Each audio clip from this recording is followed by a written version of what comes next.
কখনো সমুদ্র তলে ডুব দিয়ে কচ্ছপের প্রেম করায় বাগড়া বাঁধাইছেন, অথবা ডুব দিয়ে হাজার হাজার সার্ডিন ফিশের পিছে পিছে ছুটাছুটি করছেন?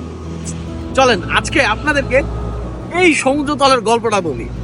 জাস্ট কল্পনা করুন, লক্ষ লক্ষ সার্ডিন ফিশ একসাথে ঘুরে বেড়াচ্ছে পানির নিচে, আর আপনি সেসবের মাঝখানে স্নোরকেলিং করছেন। ঠিক এমন এক এক্সপেরিয়েন্সের জন্য আমি গিয়েছিলাম মোয়ালবল।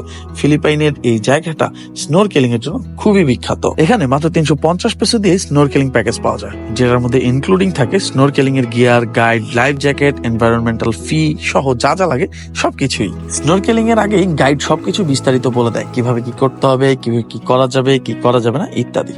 তারপর পুরোপুরি প্রস্তুত নিয়ে চলে যাই সমুদ্রে। আর যখন ডুবটা দিলাম, ভাই আমার মনে হলো আমি টোটালি ভিন্ন একটা জগতে চলে আসছি, যেখানে নানান কালারের প্রবাল আর মাছেদের বিচরণ। সেই সাথে খেয়াল করলাম আমার চারপাশে ঘুরে বেড়াচ্ছে লাখ লাখ সার্ডিন ফিশ।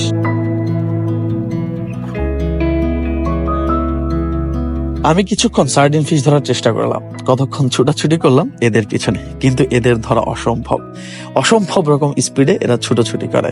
তাই উপভোগ করছিলাম এদের ছুটে চলা। এর মধ্যে গাইড বলল চলো ওদিকে যাই, টার্টেলের দেখা পাওয়া যেতে পারে। খানিক খোঁজাখুঁজি করতেই টার্টেলের দেখা পেয়ে গেলাম। এসব টার্টেল গুলো নাকি অনেক বয়স, এরা এখানেই বড় হয়েছে, এখানেই এরা থাকে, কেউ এদের ডিস্টার্ব করে না। এরই মধ্যে দেখি একটা কাপল কচ্ছপ, সমুদ্রের নিচেই তারা প্রেম ভালোবাসা শুরু করে দিছে। আমি শুধু ডুব দিচ্ছি, ভাসছি আর মন্ত্রমুগ্ধের মতো সব দেখছি। মাঝে মধ্যে সাঁতরাচ্ছি টার্টেল আর সার্ডিনের সাথে। এক অন্যরকম দুনিয়া।